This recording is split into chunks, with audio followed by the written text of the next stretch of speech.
Mama, this is for you." Madame Lucy's knees almost gave way.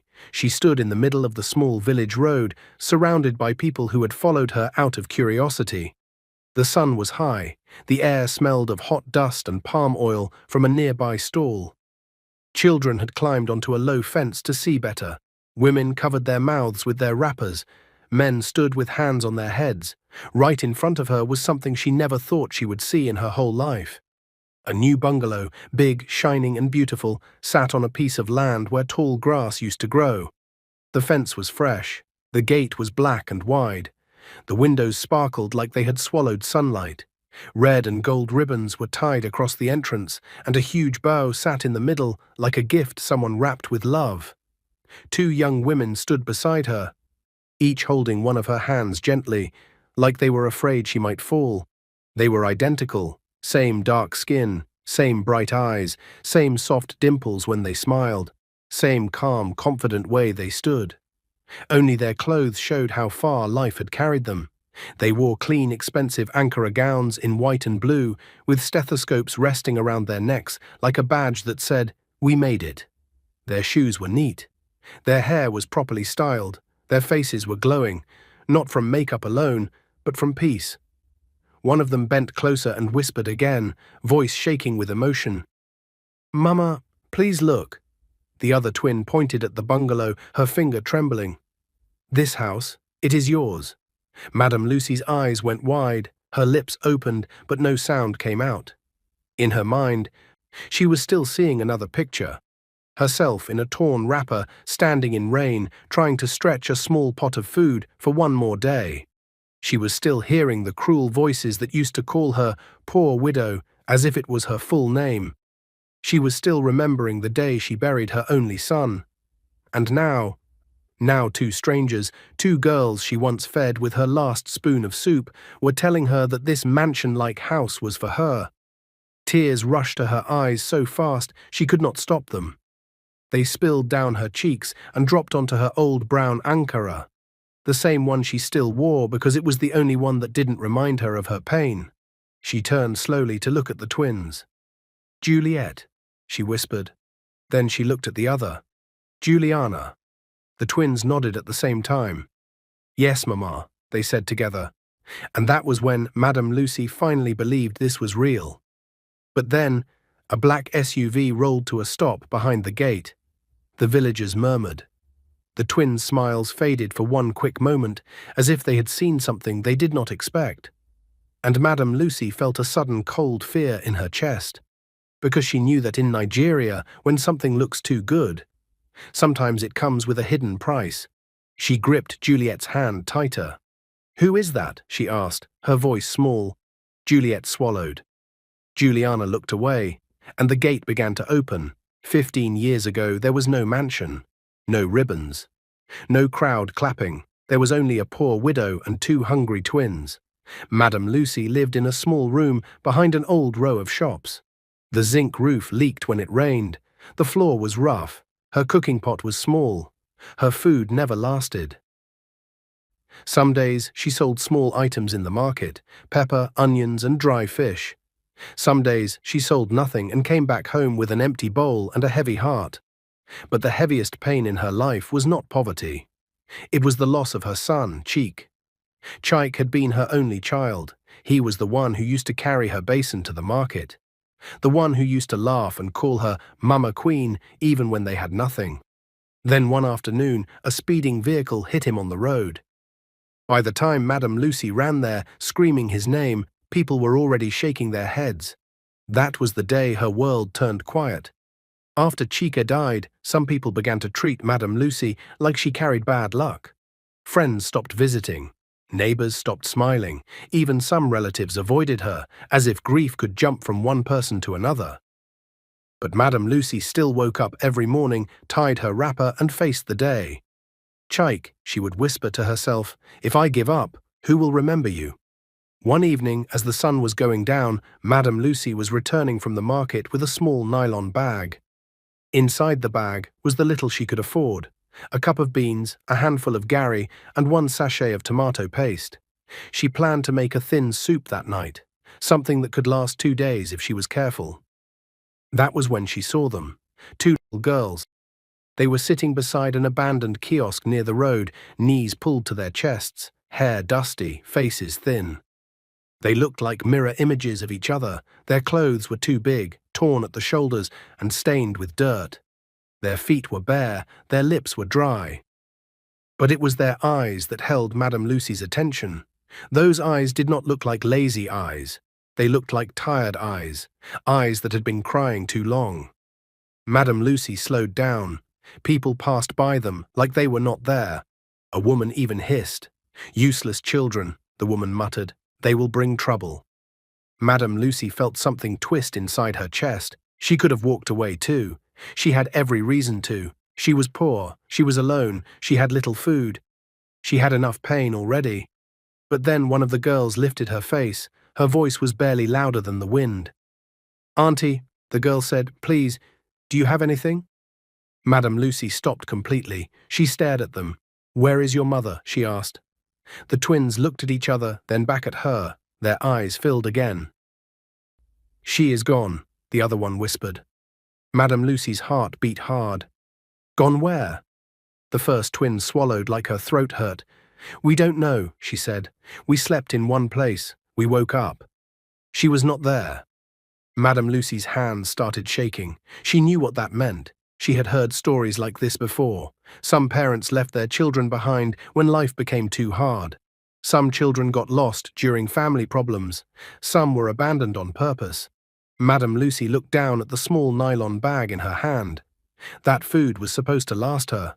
If she shared it, she would suffer later. But when she looked at the twins again, she saw Chike, not his face, but his hunger. The hunger he used to hide when he wanted her to eat first. Madame Lucy cleared her throat. "What are your names?" she asked gently.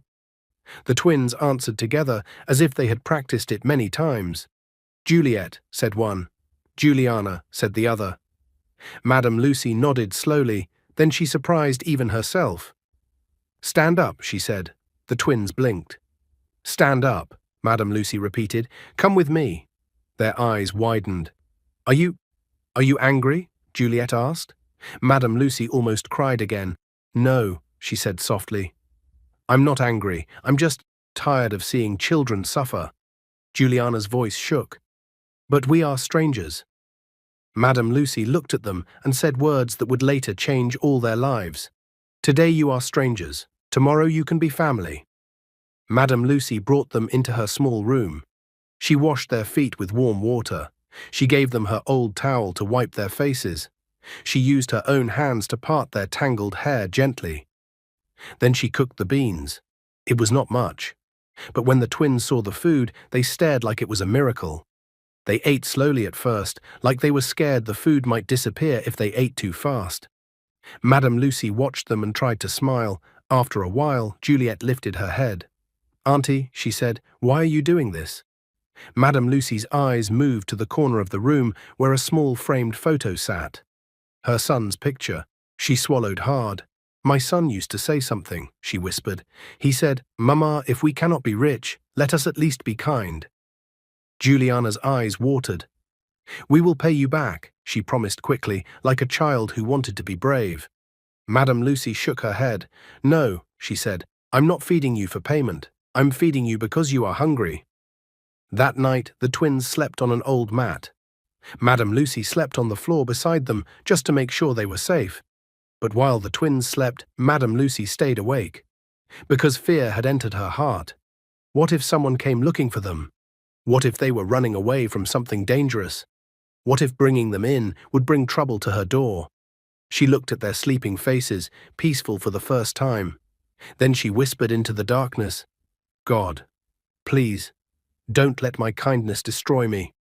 And as if the darkness heard her prayer, there was a sudden knock on her door. Madame Lucy froze. The twins woke up with a start, eyes wide in fear, and a deep male voice spoke from outside. "Madame Lucy, open this door." Madame Lucy's blood turned cold because she recognized that voice. It was the village chairman, a man known for cruelty, gossip, and trouble. She stood slowly, shaking, and the knock came again, louder this time. "Open now." Juliet and Juliana clutched each other. Madame Lucy took one step toward the door, and her hand paused in the air, because she knew that whatever was behind that door could change everything. The knock came again. "Madame Lucy, I know you are inside." Madame Lucy's heart beat so fast she felt dizzy. Her hand stayed on the wooden door, but she did not open it yet. Behind her, Juliet and Juliana stood close together, holding each other so tightly their knuckles turned white. The twins were shaking. "Who is that man?" Juliet whispered. Madame Lucy bent down quickly and placed a finger on her lips. "Don't talk," she whispered back, "no matter what happens." She took a deep breath and opened the door just a little. The village chairman stood outside with two other men. He was tall and heavy, with hard eyes that never showed kindness. A stick rested in his hand, tapping the ground like he enjoyed the sound. "I heard children's voices," he said, pushing the door wider without permission. "Strangers." Madame Lucy stepped in front of the twins at once, spreading her arms slightly like a shield. "They are hungry children," she said calmly. "I only gave them food." The chairman laughed. "Hunger is everywhere," he said. "You cannot carry the problems of the whole village on your head." His eyes moved past Madame Lucy and landed on the twins. "Where did you come from?" he asked them sharply. Juliana opened her mouth, but Juliet pulled her back gently, remembering Madame Lucy's warning.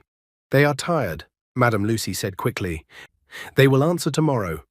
The chairman narrowed his eyes. "You better not be hiding anything," he said. "If trouble comes from this, it will be on your head." He turned to leave, then stopped. "Oh, and Madame Lucy," he added, his voice cold, "people are watching you." When the men finally walked away, Madame Lucy closed the door and leaned against it. Her legs felt weak. The twins burst into tears. "We are sorry," Juliana cried. "We didn't mean to bring trouble." Madame Lucy gathered them into her arms. "No," she said firmly, "you did nothing wrong." But deep inside, fear had planted its seed. The days that followed were not easy. Feeding 2 extra mouths was hard, very hard. Madame Lucy woke up earlier than before. She went to the market before sunrise to look for leftover vegetables people were throwing away. Some days she begged shop owners to sell spoiled items cheaply. Some days she skipped meals so the twins could eat. But she never complained. Every morning she sent the twins to sit near her stall so she could watch them while she sold her goods. She taught them how to count money. She taught them how to greet elders politely. She taught them how to wash plates properly. At night, she told them stories about her son, Cheek. "He wanted to be a teacher," she said one evening, her eyes soft. "He said education is a key, no thief can steal." Juliet listened carefully. "We will go to school," she said quietly. "We promise." Madame Lucy smiled, but she did not say anything. School costs money. Uniforms cost money. Books cost money. Money she did not have. Not everyone liked what Madame Lucy was doing. Some neighbors whispered, "Why is she carrying strangers on her head? She wants praise. She is poor already. She wants to die early." One afternoon, a woman confronted her at the market. "Madame Lucy," the woman said loudly so everyone could hear, "be careful. Those children may grow up and forget you." Madame Lucy tied her wrapper tighter. "Even if they forget me," she replied calmly, "God will not forget me." The woman hissed and walked away. That night, Madame Lucy cried silently, but when the twins asked her what was wrong, she smiled and said, "Smoke entered my eyes." One morning, a man from a nearby church came to the market. He stopped at Madame Lucy's stall and watched Juliet and Juliana counting money for her. "These girls are sharp," he said. "Are they your children?" Madame Lucy hesitated, then nodded. "They are mine," she said. The man smiled. "There is a small free school run by the church," he said. "We can take them in." Madame Lucy's breath caught. "Free?" she asked. "Yes," the man said, "but they must work hard." That night the twins could not sleep. "We are going to school," Juliet whispered. "We will wear uniform," Juliana added, smiling through tears. Madame Lucy knelt by her bed and thanked God until her voice broke. Years passed. The twins grew fast. They woke up early, helped Madame Lucy, went to school, came back, studied late into the night under a weak bulb. Sometimes the light went off, and they read by candle. They were always first in class. Teachers praised them. People started calling them Madame Lucy's girls. But hardship did not stop. One rainy season, Madame Lucy fell sick. Very sick. She lay on the mat, unable to stand. The twins panicked. "What will we do?" Juliana cried. Juliet made a decision. She went to the market alone and begged for help. Some people turned her away. Some gave little. But by evening she returned with medicine. That was the day Madame Lucy realized something. These girls were no longer just children she fed. They had become her strength. One afternoon, 15 years after the twins first entered her life, a letter arrived. Juliet held it with shaking hands. "It has our names," she whispered. They opened it together. Then they screamed. They had won a full scholarship to study medicine. Madame Lucy collapsed into a chair. "Doctors," she whispered. "You?" Juliana knelt in front of her. "Mama," she said, "we did this because you fed us." Madame Lucy cried like a child. The day the twins left for university was the hardest day of Madame Lucy's life. She packed their small bags carefully. She hugged them tightly. "Don't forget who you are," she said. "Never," they answered together. She watched them walk away until they disappeared from sight. That night, her room felt empty. Very empty. She wondered if she would ever see them again. Back to the present. The gate opens. The memory faded as the black SUV finished entering the compound. The gate closed behind it. The crowd went silent. A man stepped out of the car. He wore a neat suit. His face was serious. Madame Lucy's heart raced. Who was he?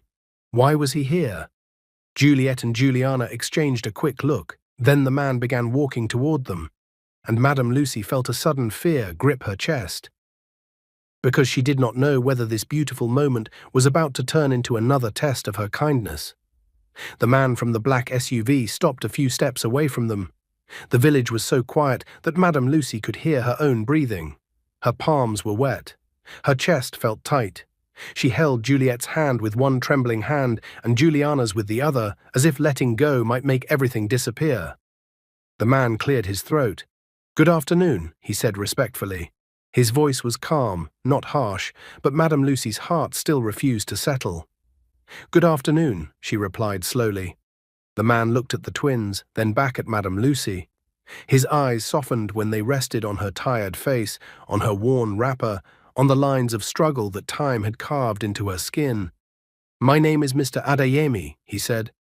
"I am a lawyer." A murmur ran through the crowd. "A lawyer? Why a lawyer?" Madame Lucy's grip tightened. "A lawyer," she repeated faintly. Juliet took a step forward. "Yes," Juliet said carefully, "he works with us." "With you?" someone whispered loudly from the crowd. Mr. Adeyemi nodded. "I am here because of a legal matter concerning this property," he said. Madame Lucy's heart dropped. Her mind raced. Legal matter? Property? Her eyes moved quickly to the bungalow again. The clean walls, the wide windows, the shining roof. Fear crawled up her spine. She remembered all the warnings she had heard all her life. Nothing good comes free. Poor people must always be careful. She swallowed hard. "Sir," Madame Lucy said, her voice shaking despite her effort to stay calm, "if there is any problem, please. I did not ask for this house. I did not ask for anything." Her words broke the hearts of many listening. Juliana stepped forward quickly. "Mama, please," she said softly, "don't be afraid." Mr. Adeyemi raised his hand gently. "There is no problem," he said. "At least, not the kind you are thinking." He opened a brown folder he was holding and brought out some papers. "These documents," he continued, "carry your name, Madame Lucy." The crowd gasped. Madame Lucy's eyes widened. My name?" "Yes," he said. "This house was built legally in your name. The land, the building, everything belongs to you." Madame Lucy staggered slightly. Juliet and Juliana held her firmly. The world seemed to spin. This cannot be," Madame Lucy whispered. "I cannot read. I cannot sign big papers." Mr. Adeyemi smiled kindly. "That is why I am here," he said, "to explain everything properly." He turned to the crowd. "These two women," he said, pointing to Juliet and Juliana, "are medical doctors. They planned this for years. Every document has been prepared carefully. No one can take this house from Madame Lucy." The silence broke into loud clapping. Some people shouted in joy, others wiped tears from their eyes. But Madame Lucy was not smiling yet. Her heart was still heavy. She looked at the twins with trembling lips. "Why?" she asked quietly. "Why did you go this far?" Juliet's eyes filled with tears. Juliana knelt down in front of her. "Mama," Juliana said, her voice breaking, "because you went far for us first." Memories rushed into Madame Lucy's mind, sharp and clear. The first night she fed them, the days she skipped meals, the insults she swallowed, the sickness she fought through. Juliet joined her sister on her knees. "You fed us every day," Juliet said, "even when you had only little. You treated us like your own children when the world treated us like nothing." Juliana continued, "You never shouted at us. You never asked us to pay you back. You only told us to be good humans." Tears streamed freely down Madame Lucy's face now. "I was just being kind," she whispered. I did not know a day like this would come." Juliet held her hand and stood up. "Mama," she said, "please, cut the ribbon." The red ribbon fluttered gently in the breeze. Madame Lucy's hands shook as she held the scissors Mr. Adeyemi passed to her. The crowd leaned forward. With one small cut, the ribbon fell. Cheers exploded. Clapping filled the air. Women ululated. Children jumped.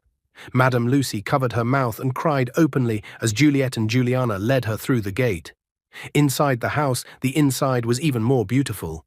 Bright tiles, clean walls, soft furniture, curtains that moved gently with the breeze, a kitchen that looked bigger than Madame Lucy's entire old room. She walked slowly, touching everything carefully, like she was afraid it might vanish. "This is my room," Juliet said, opening one door. "And this is yours, Mama," Juliana said, opening another. Madame Lucy stepped inside her room. A big bed, clean sheets, a wardrobe, a small table with a Bible on it. She sank onto the bed and cried again. "I have slept on the floor for years," she whispered. Juliet knelt beside her. "Never again," she said firmly. Days passed. Madame Lucy moved into the house fully. A young woman named Esther came to help her as a maid. She was gentle and respectful. People from nearby villages came to greet Madame Lucy. They called her Mama Doctor. They praised her kindness. But with praise came something else. Jealousy. Whispers started again. "She is lucky. She did nothing. Why her?" Madame Lucy heard them sometimes, but she stayed quiet. One evening, as she sat alone in the living room, she touched the photo of her late son that now sat proudly on a shelf. "Cheeky," she whispered. "Can you see this?" Her heart ached. Even in joy, the pain of loss never fully leaves. As the weeks passed, Juliet introduced Madame Lucy to a man named Samson. He was gentle, respectful, and always greeted Madame Lucy properly. Juliana later introduced Nelson, quiet, thoughtful, and kind. Madame Lucy watched them closely. She prayed silently, "God, please give them good men," but life never moves in a straight line. One evening, Madame Lucy overheard a conversation outside the gate. Two women were whispering. "Those twins are rich now," one said. "People will want to use them." "Yes," the other replied, "and Madame Lucy, she may not be safe." Madame Lucy's heart skipped. Not safe? That night, as she locked the doors, fear returned quietly, because she knew that blessings sometimes attract danger, and somewhere, unseen, someone was watching the house, watching Madame Lucy, waiting. The night was quiet, but Madame Lucy could not sleep. She lay on her big soft bed, staring at the ceiling, listening to the gentle hum of the fan. This room was beautiful, too beautiful for a woman who once slept on a bare floor with one wrapper as a blanket. Yet her heart was uneasy. The whispers she heard earlier in the day kept replaying in her mind. She may not be safe. Madame Lucy slowly sat up and reached for her Bible on the small table beside her bed. She held it tightly against her chest. "God," she whispered, "you brought me this far. Please don't let fear take my peace." But peace refused to come easily. The next afternoon, while Madame Lucy sat outside enjoying the breeze, a stranger walked toward the gate. He was a tall man, neatly dressed, but his eyes were sharp and restless. He looked around too much, as if measuring everything. "Good afternoon, Mamma," he said politely. Madame Lucy nodded. "Good afternoon. I heard you are the woman the doctors built a house for," he continued. Madame Lucy's chest tightened slightly. "Yes," she replied calmly. The man smiled, but it did not reach his eyes. "People are saying many things," he said. "Some say you are lucky, some say you are foolish." Madame Lucy straightened her back. "Kindness is never foolish," she replied. The man chuckled softly. "Well," he said, "I just came to advise you. In this world, blessings bring enemies.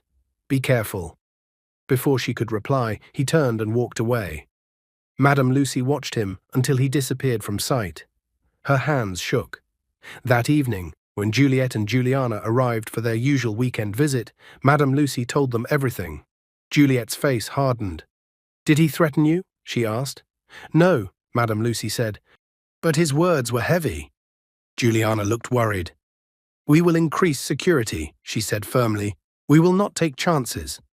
Madame Lucy shook her head. "I have lived with nothing all my life," she said softly. "I am not afraid of losing things, I am only afraid of losing peace." As the twins settled into their busy lives as doctors, they faced new challenges. People came to them daily, relatives they had never met, old neighbors who once ignored them, strangers with sad stories and open hands. Some were genuine, some were not.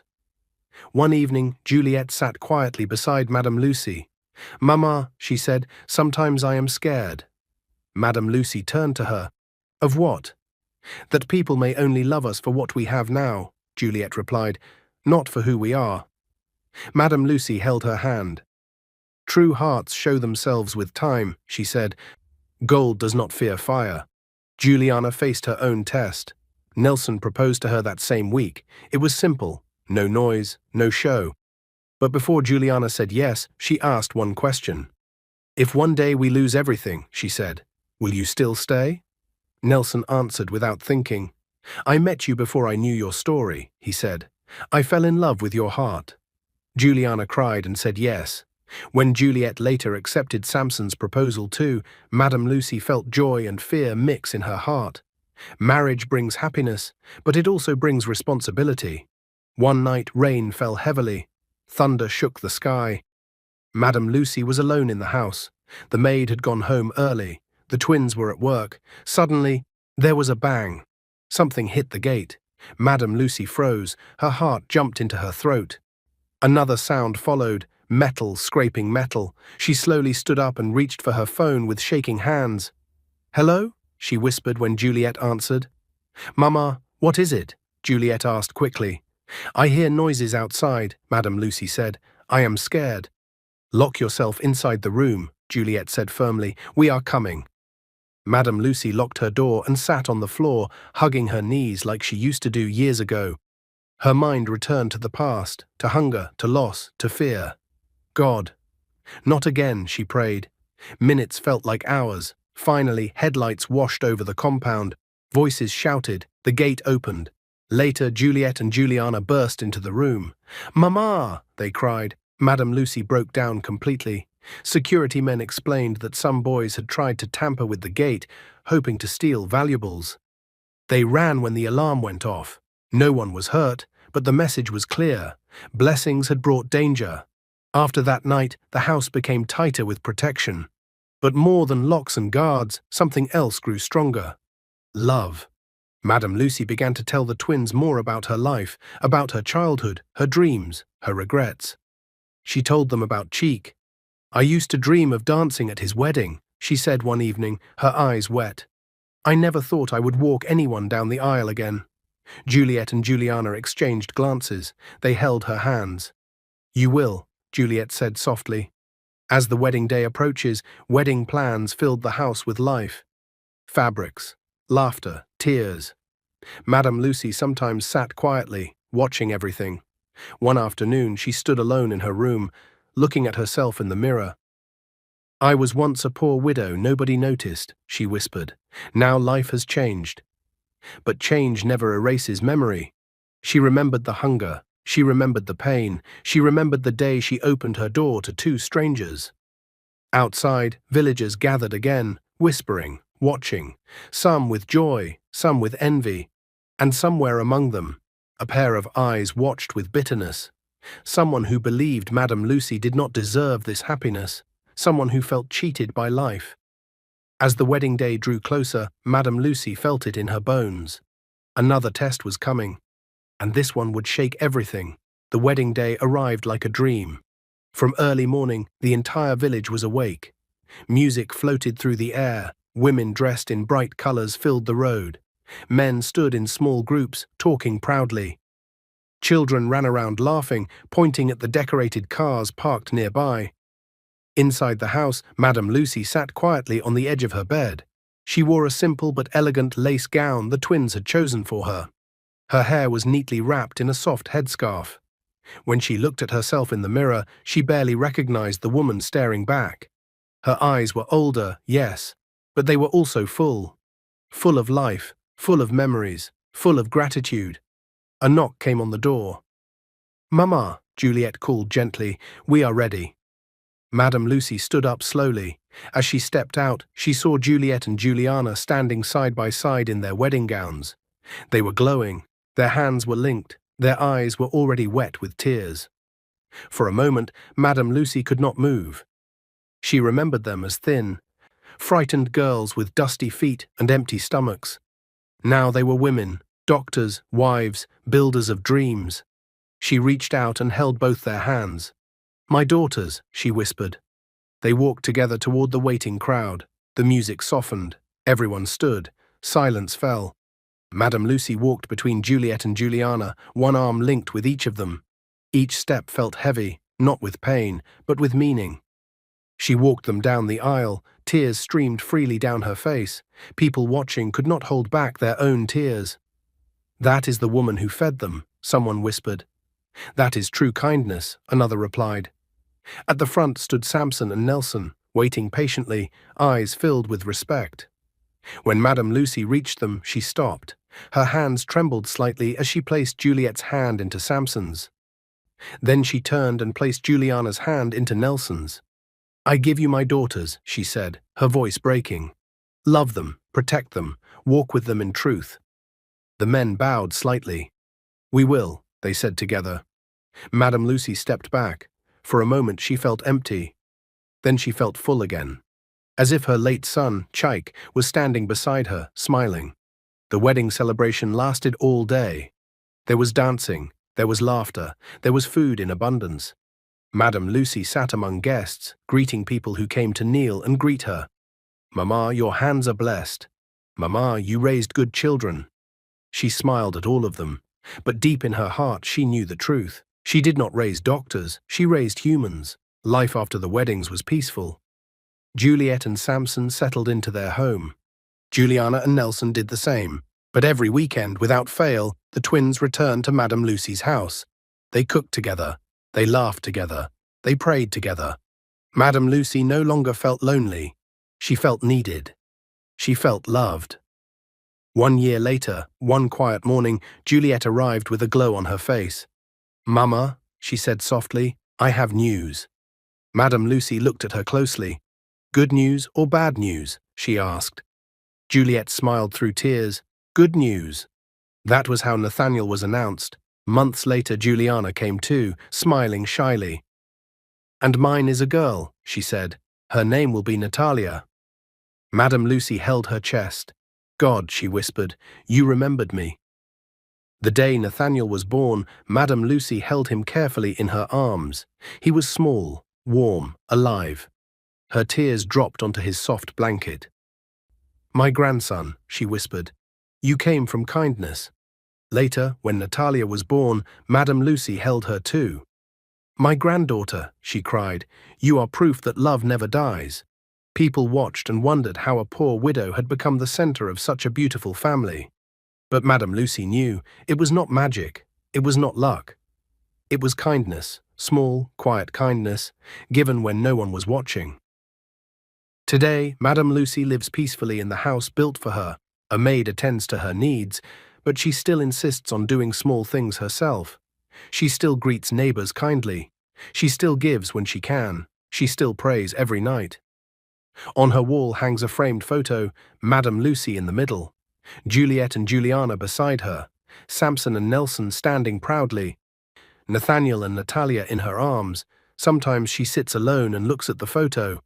"I was just being kind," she says softly. "I never knew a day like this would come." But deep inside, she understands something now. Kindness is never wasted. It only waits.